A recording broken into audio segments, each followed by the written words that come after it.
All right. Hopefully we're back. We're talking about diffusing self-sabotage, and it seems like the internet was sabotaging my efforts. See if I can get some people back on before we continue on the topic. We've got you two folks back. Let's bring him back just like the dang internet. Gord Barrett's back on. All right. You're the first one to tell me that I was not being heard. Gord, can you mention what you last heard me say so I know where to pick up? Gord and Kevin Peterson, both top-notch Canadians out there in the world. So welcome. Deborah, top-notch Coloradan out there in the world. All right, we're getting people back. Gotta love modern technology. Yes, Julie. If anybody can say, can tell me what you last heard me say, Gord, you're there. Tell me what is self-sabotage. Okay, so that's that's where we're at. We got into the why. Hopefully, people will listen to that first one and then get into this second one. So, what is self-sabotage? It operates on multiple dimensions of our being. Physically, self-sabotage is anything that's counter to our optimal balance of health and wellness.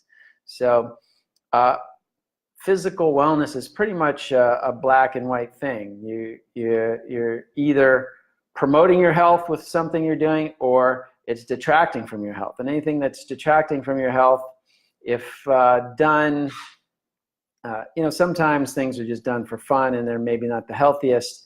They're done in a prolonged way, then that's going to be more sabotage. Of course, to refrain from doing anything because it may hurt you can be a different kind of sabotage. You just may be sabotaging the joy of life by always refraining from things because they might not be completely healthy. So we want to make a distinction here that the repeatedly doing something that's not in your highest health interest is self-sabotage on the physical level. Let's see. Nice shirt. Thanks there, Edgar. All right. Emotionally, self-sabotage is usually being trapped in a story that we've been told in the past. And often this story comes from somebody else, but the story can come from yourself as well. Somebody else, obviously your parents, even well-meaning parents who say with perfectionist tendencies may tell you, you didn't get that A, you only got an A minus, you didn't get an A plus, you're an underachiever, you're no good, despite the fact that you operate at the highest levels, you start to develop this recording in your brain, and then we start catching it on and playing that loop. This is just as easily done by yourself. Now, I remember in high school, I had a perception of myself as essentially a high school outcast. I felt like I didn't really have friends. I felt like a loner. I felt like I wasn't really accepted in the general thing. But, years later, decades later now, I won't tell you how many decades, but I realized when I look back at my high school life, I went to 3 senior proms. That means as a freshman, a sophomore, and actually a senior. I went to senior prom, so I had something going for me there. I have to, this may be vain, but I dated probably the hottest girl in my senior year. Probably most people in my class would agree with that. And, I say that again because I had this perception that I wasn't good enough. I was an outcast, and here I was, actually kind of popular. I was an artist, and I was actually good enough to win a scholarship to the Atlanta College of Art, and so I had things going for me. But what I want to stress here is that when we tell ourselves this story, we create this self-fulfilling prophecy. We tell ourselves that we're no good, and then we look for ways to confirm that we are no good. And that's so that's the emotional dimension, really, of self-sabotage.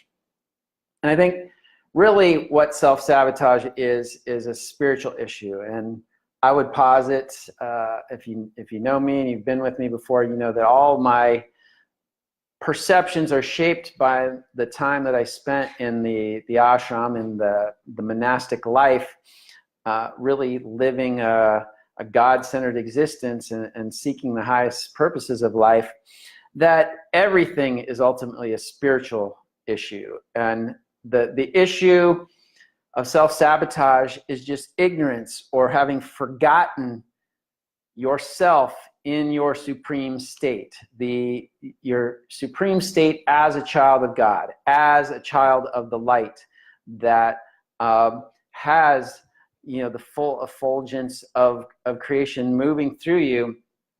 And we somehow, well, it's kind of how life is designed. They put a veil over your consciousness, and we forget. And the whole game of life really is learning to remove that veil and peering into your own eyes and recognizing that, yes, indeed, you are divine, whole, beautiful, and ultimately all that, right? So let's check in. People are back. Can't wait to be there Sunday. Excellent, Janine. Ayahuasca, Carlos, yep. Hi from San Fran. More joins. Houston, thanks, Gord. Diffusing. Did I spell it wrong? No, I didn't. You did, though, Rachel. Jill Diz, hey. She joined. Beautiful. Good to see you here. Riley, hey, my mom. Oh, Riley, your mom's there. Yes, I've been talking with Regine a lot. She should be on this now, too. I'll be there in a few weeks. Beautiful. Well, make sure you introduce yourself to me, Riley. Okay, so we know, what self-sabotage is. So how do we really deal with it? I think this is the crux of the issue, that so many, all of us do this on some level. And I just expressed, though you might have to listen to it in the other video, in the intro, how I sabotaged myself in my early life. And I did just talk about, how I felt about myself in high school. So on some level we're doing this, it's really, how much is it taking over your consciousness and making you feel like this is who you are, versus remembering that, from time to time we're down on ourselves, but we can get back up and be the light warrior that we know we are. So how to navigate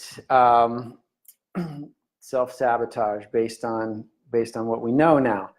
First is to keep that perspective, right? Keep that perspective that you are a spiritual being having a physical experience. You are essentially a microcosmic creation of the divine source, of God, if you will. And as such, you, myself included, you are endowed with all of the qualities of that divine source. So just by keeping that perspective, you're going to help you stay aligned as you start to drift off. Remember, too, that this is something they used to say a lot in the monastic life: pain is a prod to remembrance. So this is the bird's eye view perspective, is to recognize that no matter what's going on in your life, it's for your highest good. So if you are sometimes self-sabotage, whoa, I'm getting a lot of hearts for that one. Excellent. Sometimes self-sabotage is to get you to that rock bottom place that finally propels you upward. And that was my story that you'll have to listen to in the first recording if you didn't hear it live. So pain is that prod to remembrance. It pokes you. It doesn't have to be, but this is essentially how the world is built. God, the creator, whatever, sees that you're getting off track, you're forgetting your divine self. So he or she or it, Mother Ayahuasca, whispers in your ear and tries to say, hey, wake up, remember who you are. And if you don't, then it starts to get louder. Hey, wake up, you're a divine being. If you don't listen, then it starts to slap you around. You still don't listen to then it's got to like bring in the heavy guns. And this is where, again, pain is the prod to remember. Pain is simply a tool to finally get us on track. It's kind of like our last ditch tool. If we haven't listened in the gentler ways, finally it comes and knocks you across the jaw. So recognizing that, again, helps us stay in perspective that, this is reminding me to get out of myself and become my higher self. See, all right, conversation going on. Also recognize now that life is a co-creation and a choice, right? So there's the constant debate about fate versus free will, and indeed, I think both are really going on in our lives. My spiritual teacher said we're actually our life, we come in about 75% predetermined and 25% free will. And if you don't end up using that free will, that other 75% eats the 25, and you go down the path of predetermined life. But if you engage that free will, you actually expand its capacity, and it starts to move into that predetermined percentage, and then more of your life, and ultimately all of your life, can be determined by free will. So life is a choice. Essentially, at any moment, they used to say this in the spiritual life, God is no further than a thought away.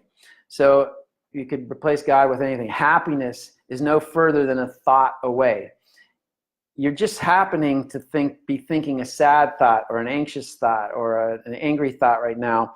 If you chose to think a happy thought, you could actually completely shift your perspective and your feelings on a dime. I mean, it literally can happen like that. And the more that you recognize that, it's like a light switch, right? The room could be dark for 10 years.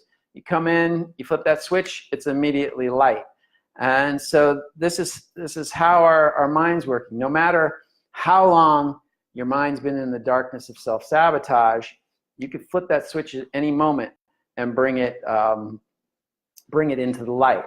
Now, a lot of us tend to slip back, and that's part of the issue here. We slip back, but what we're really ending up practicing is the habit of continuing to flip on that light and let it stay on longer before it kind of snuffs out, and we got to go back and turn it on again. So, you talking to me now, Riley? So life's a choice. And the other point there is that it's never too late. We can get into this feeling like, just like I was saying, that the darkness could be in the room for 10 years. We could have been dwelling in self-sabotage for decades of our life and feel like, well, it's no use. I've been sabotaging myself so long. And this is where, this is just a lame excuse for not trying, because once again, it's just a thought away. You can actually think yourself into a more positive state instantaneously.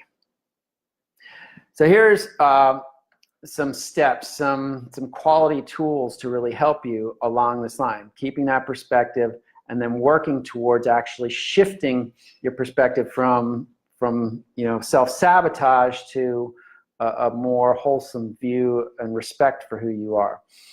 And these roughly are taken from another Facebook Live I've done called the 5 Daily Habits of Highly Spiritual People. So if you want more in-depth understanding of these particular habits, I suggest going back and finding those in that particular Facebook Live or YouTube video in the archives. So the first and most critical habit is to align. And by align, I mean a daily practice, and as daily as you possibly can make it, to align with your higher self, to align with who you truly are at your core. And how do you do this? Any kind of practice that brings you to your center. I think the highest practice of all is probably meditation. Meditation is helps you let go of the external world for 5 minutes, for 10 minutes, for 30 minutes, however long you sit, meditate. You let go of everything else and you just focus on reconnecting with your divine self. The purpose of this is because then when you go back out into the world, you got to hold on to that. And at first, the world will come and just, blow it away. It's like a plant that doesn't have very strong roots. But that's why it's important to do this on a daily basis, because you're building this resilience to remember who you are at your core. And then you hold on to that while the winds of life buffet you around. At the end of the day, you're still intact. You still have that perspective of who you are. And of course, it may have knocked knocked it down a little bit. So that's why you have to replenish it every day. If you don't, those winds will come along and finally, blow down the building of your positive consciousness. So it takes daily reinforcement to align with the core of who you are. Karen saying, awesome talk. Thank you, Karen, and welcome. Good to see you here. You want to process your emotions. So this is critical because, again, this emotional dimension of self-sabotage is really critical. This this being trapped in this story that we often tell ourselves. Sometimes we're not even aware. So the tools of breath work is what I found to be the most helpful for getting into dredging up your true emotional state and letting yourself actually process it, to bring that energy up, to integrate it, to release it, so that you are no longer holding on to that. As it comes up, just the act of being with that energy in itself clears a lot of it out. But then as it comes up, you then become aware of what you're doing, and then you can make choices on how to behave differently, which really leads into the next one, which is to introspect. This energy comes up now. It's like introspection. Hey, that's interesting. So I felt this energy. Where does that come from? What's behind that? What have I been telling myself all my life that continues to perpetuate this? So to introspect really means to take a cold, hard look at what's going on, trying to get to the root sources so that you can pull the plant up by the roots. And the plants are usually weeds. Oops, all of a sudden a lot of people came on. Patty, hey there. What's replenishes your true self, and no one can take that from you. What's replenish is your true self, and no one can take that from you. Yes, Ryan. Karen, miss you. Wish you was there with Ted. Excellent. You do come back, Karen. Want to see you here. Glenn, I'm back too. Good. Everybody, many people come back online. So we got introspect. Then the other habit is really to start filling your head with thoughts that are different than you usually are thinking. The thoughts you're usually thinking are your sabotaging thoughts. And this is one of the habits, the habit we call study, to really garner wisdom from those who have higher level wisdom. Now, in the ashram life, in the monastic life, those were typically the scriptures, the writings of the spiritual teacher they followed, Paramahansa Yogananda, lives of saints, things about people who thought and acted at a higher level than the average masses. And so by continually reinforcing or getting in touch with their lives and their thoughts and their actions told through biographies and scriptures and things like that, you start to see a different path, a path that you can take as you're going down the path of self-sabotage. You say, hey, wait, that's not the path that this person would take. Let me get in alignment with that. So by studying regularly, giving yourselves a chance to assimilate new thoughts and new information that maybe you hadn't been aware of before because you kept playing those loops over and over. Liken that to like you being a radio antenna, and if you just keep yourself on one dial, you're playing the same station over and over, hear the same songs over and over. After a while they get boring, maybe they even get annoying. It's like your thoughts of self-sabotage. You got to tune in that dial to other frequencies, and that's where your study comes in. It helps you bring yourself in alignment with a higher frequency way of thinking.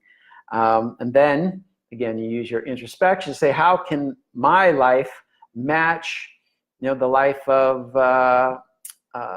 these amazing people? I mean, Christ himself said, to he, something like, to he who loves God, he's given the power to become the sons of God. And that's the sons and daughters. That basically means all of us have the power within ourselves to be true divine beings. And it's up to you to march on that path. Indeed, it is the purpose and reason for life itself. People make and break us.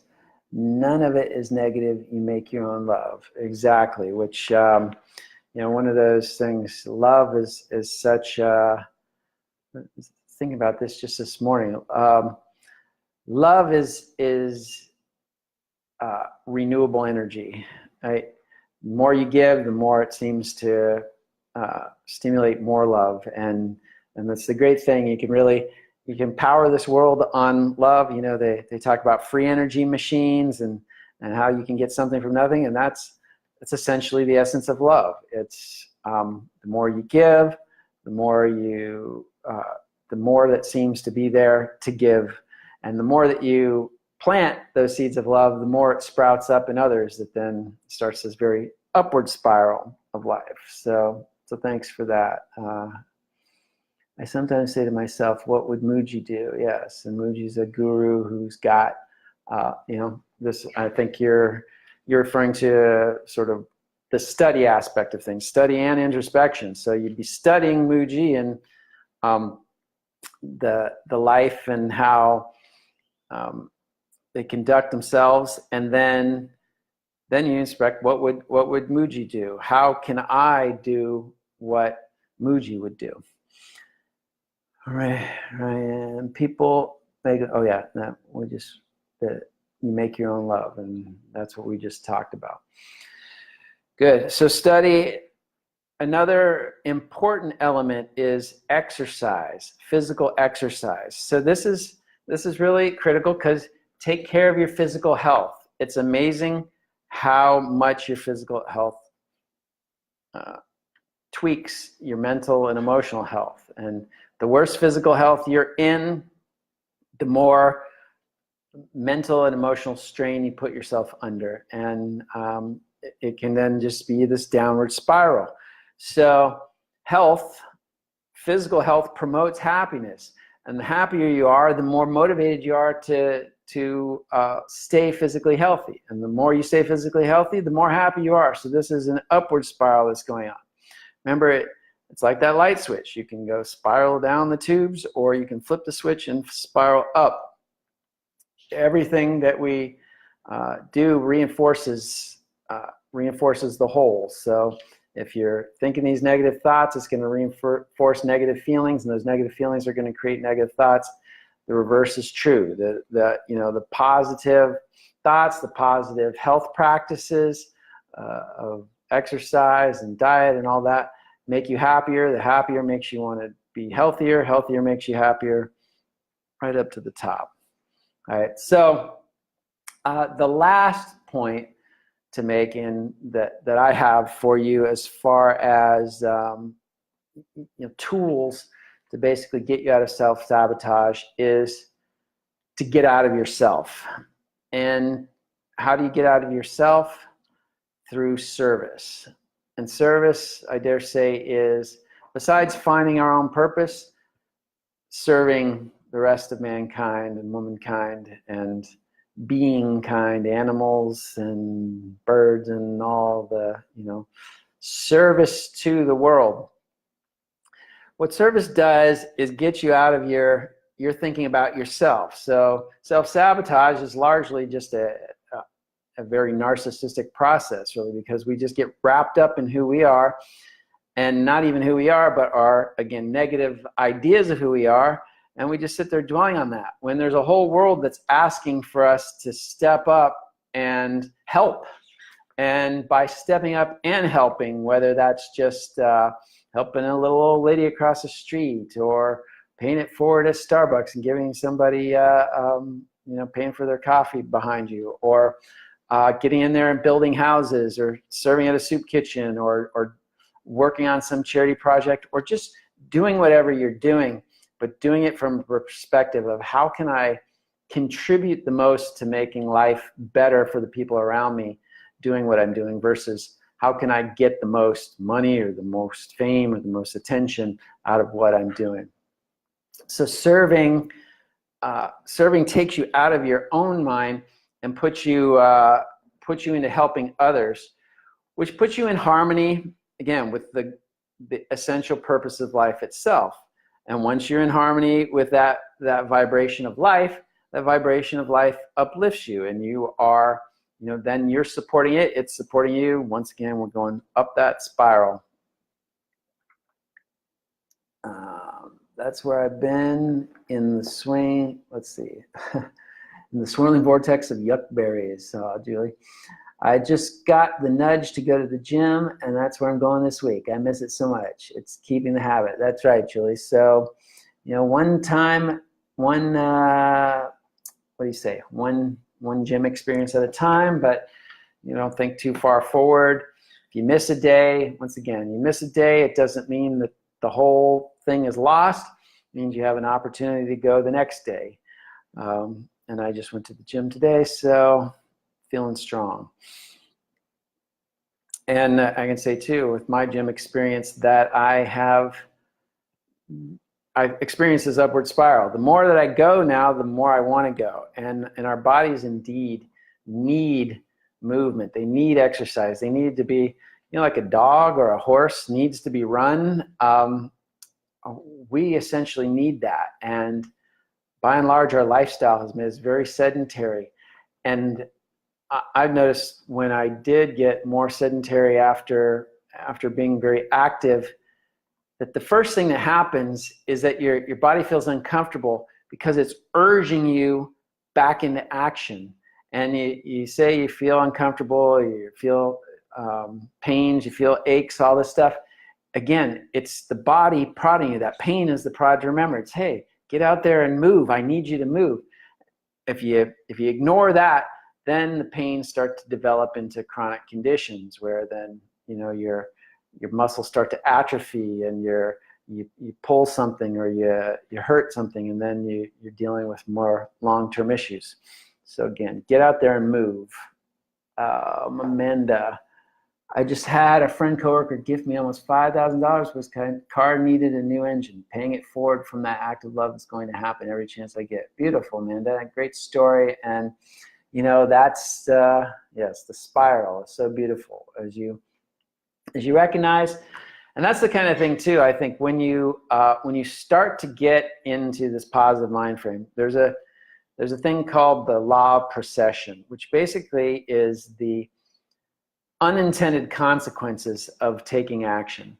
So in what I mean in this context is, as you take action to think, act, and do the things that keep you positive, keep you on that spiral, all of a sudden things start coming your way that you didn't expect, like somebody who out of the blue gives you $5,000 to repair your engine when you don't know how you're going to do it. You know, this, I dare say that probably wouldn't happen if you were in really the deep pits of despair, and that tends to attract, again, unintended consequences of that. You tend to attract more negativity into your life, more negative characters, more people to tell you how bad you are and how, you know, how worthless you are, and, you know, whether they tell you directly or whether they tell you through their actions, or you meet up with people you ultimately trust, and then they blow your trust, or you give them love and they take it and run. Again, these people are the unintended consequences of your already negative thoughts. So again, turn that into a positive spiral and see how these positive unintended consequences start to happen. So thanks for sharing that, Amanda. Tracy, hi. Hoping to get to Rythmia next year, and so you shall. All right, so this gives a general overview of some tips to use, and again, they are explained more in depth in one of these recordings I've done called The 5 Habits of Highly Spiritual People. So look that up and get more information. I always, being the breathwork director and the breathwork specialist, always emphasize that breathwork is a real tool for gaining clarity. When you breathe and you start to connect with the oxygen, the life force energy that's moving through you, it gives you clarity on the deeper truths about your situation. And as those start to emerge, that clarity gives you direction. Direction prompts you into action. Action is what changes your life. So ultimately, you got to get out there and do something.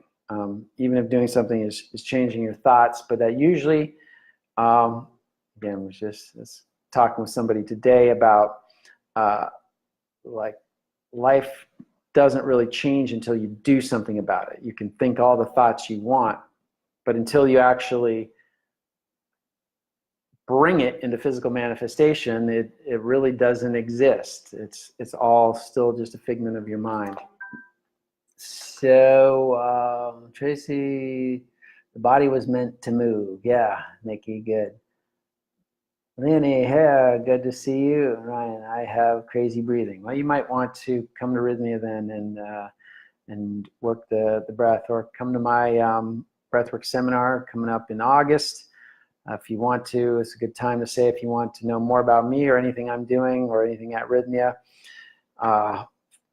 Friend me on Facebook, Christian Minson. But always, if you're friending me, friend me with a message that says why you're friending me, where you saw me, so that I actually establish a connection with you rather than just say, who is this random person that wants to be my friend? All right. And that's a little alarm going off telling me I'm close to the end. Is there a breathwork class online? I need to practice as soon as I get home from Rythmia. I struggle with the breathwork. I do have a guided breathwork recording that we can, that you could get if that could help you, Gwen. So again, Facebook me and we can talk about that. Mary Alice, where is the breathwork seminar in August? That will be in San Diego, California. Again, if you want more information, get on my Facebook page. I believe I've got it in my wall feed and also in my professional page called Inhale Life /Breathflow, which is my company /R Christian Minson. Gore, get your transformational breathing to Ontario. Yeah, we're working on that. I've met a lot of people from Toronto this week, and I'm hoping now about September. And hi, and Gwen, Facebook me. Good.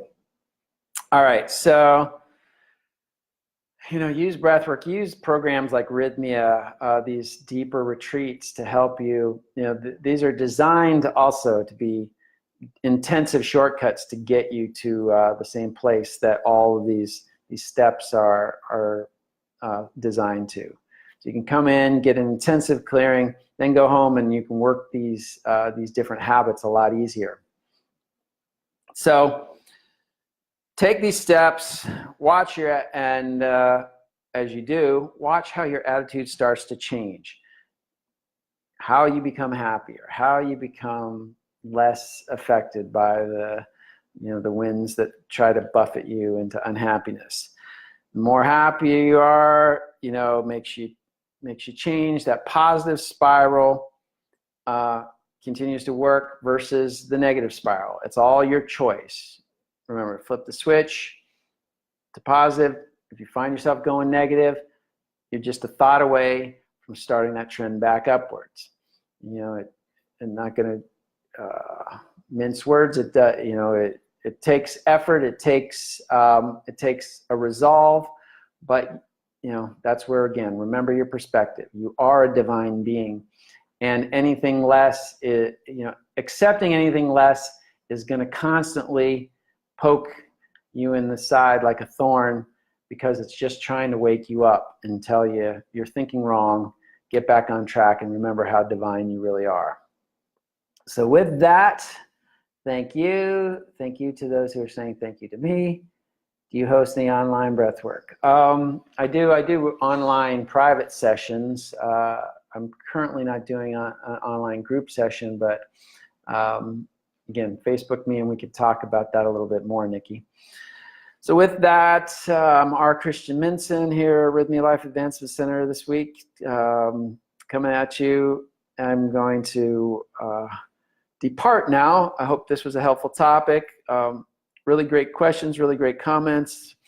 I like the interaction that's happening here. I said, friend me on Facebook if you like. Go visit my website, breathflow.com. Visit Rythmia's website, rythmia.com. Get yourself here to Rythmia.